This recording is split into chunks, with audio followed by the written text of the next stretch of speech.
Hello, my lovelies. I've missed you so much. I have not filmed for a couple of weeks because I've been avoiding everything, I think, in my life. I did not get my surgery that I had scheduled because I had some emergent things come up, and I could not be post-surgical and deal with the things that I've had to deal with. So I am postponing it. I called them and canceled and told them I will reschedule when I have an ETA on a period of time that I can be down, because I have to be at my full capacity currently. However, I have had some adjustments done on my back, which have actually alleviated some of the pain that I have in the hip. Now, it doesn't make any of the hip issues go away. It just makes me in a little bit less pain. So that's a good thing. I am now thinking, it's always a bad thing when I start thinking, I'm thinking I can postpone my surgery maybe for 2 years, because in 2 years I will have the Bronco paid off, which anybody that's buying a new car knows that frees up a pretty good amount of money. Yeah, it will free up a good amount of money. And since I'm in less pain, I'm not chomping at the bit to get it done because I can function. It was to the point where my leg was going out, and part of it was this back issue that I have. Now I still have the labral tear and the bone on bone and all of the things that I was dealing with the hip, but having had the back adjusted and kind of some tweaking done with some nerves that were pinched, I am not in excruciating pain every single step every day. So that's a good thing. I'm taking you along with me right now to get hair dye because I have some gray gardens going on up here, and I'm going to do a little something for myself. Anyway, so that, not having the surgery, having some things come up in my private life that I could not be down and out for, have created the kind of hide away and isolate myself part of me. I like to deal with my things in life privately. I am that girl. You know, I don't have like my person, right? We've talked about this. So I don't feel like I have any desire to ask of other people to share the things that cause me stress, right? So I kind of hide away a little bit, but I've missed you guys so much, and I feel like maybe I shouldn't hide, you know? I mean, even if I don't discuss all of the things that are on my mind, I can at least be present. But it was a lot for me with work, what's going on. And then, you know, that thing that we have in us that always like worries about what other people are going to think. So I was scared to cancel the surgery. Is that stupid? I mean, he's still going to do it eventually. It's just I couldn't get it done now when it was scheduled for. So I was thinking, there's a meme that I've now posted this particular meme on Facebook, and it is so profound. I just keep thinking it means so much, and I don't know if people get it. And it said, I sat with my anger long enough until she told me her real name was grief. And I think about that so often, and I think, you know, the things that that I hold on to, and I've said this before, like if somebody hurts my tender little feelings, those are the things I can't seem to let go of, right? But really, honestly, if you think about the things that really anger you, it's because it kind of hurts your feelings or hurts your ego, which is even worse. We are people who want everything to be fair. Life isn't fair. It's never gonna be fair.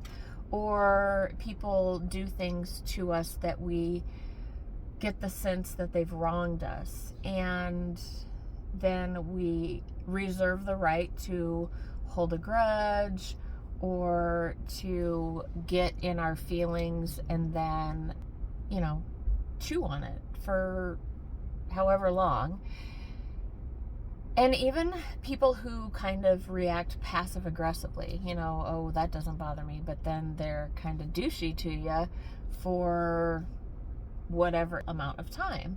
So to me, I feel like that particular quote hits the nail on the head, because it's not anger after the initial reaction. It's grief. It's feeling like you were slighted in some way. You had lost something that you felt like was yours, whether it be, a sense of security, a feeling for someone. Maybe you feel like something wasn't fair and you were wronged in some way. Somebody got your promotion or your boyfriend or your step up in life or whatever it may be. And even the things that come to us through the hardships in our life, they're usually the grief of dealing with the idea that, now I don't have that thing, that security, that happiness, that money, that promotion, whatever it is. I want you guys to think on that a little bit. And I think the best way to resolve it is to realize that when you're holding on to something, especially if you're holding on tightly, so, that means it was just that important to you, right? It was that much more important, that maybe it's time to let it go. But grieve it. Do feel the grief, let yourself be sad or angry, or, it's the 5 steps of loss, basically. And it's funny because when you're losing something, anger is the first, but it truly is grief. It's grief. And I think we would all serve ourselves better if we would let all of our emotions be present, instead of chewing on something till it loses its flavor and then, sticking it in our hair until we want to pull it out and gnaw on it again. We just cannot continue to hold on to feelings that don't serve our purpose. They do not serve us well. And that being said, the only person that you're hurting by holding on to these things and by not allowing yourself to process through it, because you have to process it. You still have to process it. You don't get out of it by saying, well, I don't want to be angry anymore. It doesn't just go away. But maybe if you realize that that's only one rung in the ladder, and you let yourself go through the rest of the steps, then life will become exponentially more peaceful for you. It will help you to go through whatever it is that you need to process and get beyond that feeling. So I'm inviting you to take the anger that you've been sitting with and find out if it's grief. Look at it, talk to it, listen to it, and then it'll help you also work through the process of healing from it. And I know it's easier said than done. I come from childhood trauma.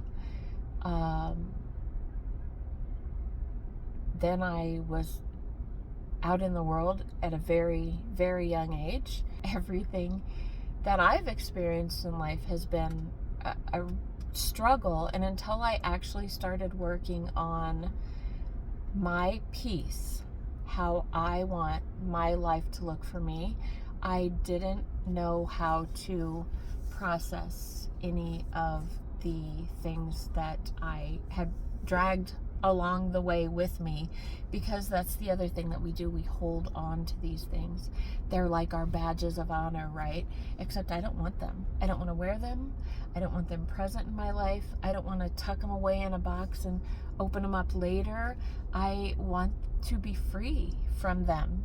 And I think that if more of us found a reason to stop telling ourselves the terrible stories that we identify ourselves with, that we can work through some of the terrible experiences that we've had and become whole, well-adjusted, peace-loving individuals. And life is really easier this way. It really is. It's not something that serves a purpose. It only serves to hold us down and to restrict us from moving forward. It steals our freedom from us. It steals our joy and our progress moving forward and becoming more. And I am one of those people that I want to be more. I want to be more tomorrow than I was today. You know, it's that 1% better thing. You know, the Japanese have something there. If you can be 1% better tomorrow than you are today, you have done yourself a service. And that's all you have to do. You don't have to be 100% better. That's not the goal. The goal is tiny little increments, but increments that make your life more peaceful, more joyful, more fulfilling, because we're not going to find it in things, but we have to find it in ourselves. Nobody else is going to give it to us or do it for us. So I wanted to share that with you today, because that quote chokes me up, because it's like, it is so true. And I'm only hurting myself when I just sit there and stew in my own anger. And generally, it's no longer anger, but I won't let it go. And I know I cannot be the only person that has this problem. So I thank you. I'm so happy, you guys. I've missed doing this. I've missed feeling the community of it, even if it's just my 29 little followers. It makes me happy that I can do this, can be a part of your lives, and maybe someday say something profound for you. But it certainly is nice to have someone to talk to. So I'm going to go buy some hair dye and do my hair tonight. And I appreciate you all so much. And I will give it my best effort not to whine about this hip for however long I put it off. I don't know that I'll be able to put it off for 2 years, but I am going to give it my best effort, because now I'm thinking, oh yeah, that'll be great. Then I can afford the medical bill, and you know, because it can be tens of thousands of dollars, even with insurance. So I want to free up that money that I'm going to use to pay those medical bills, right? So you guys have a wonderful, wonderful evening, and I appreciate you. Love you. Bye.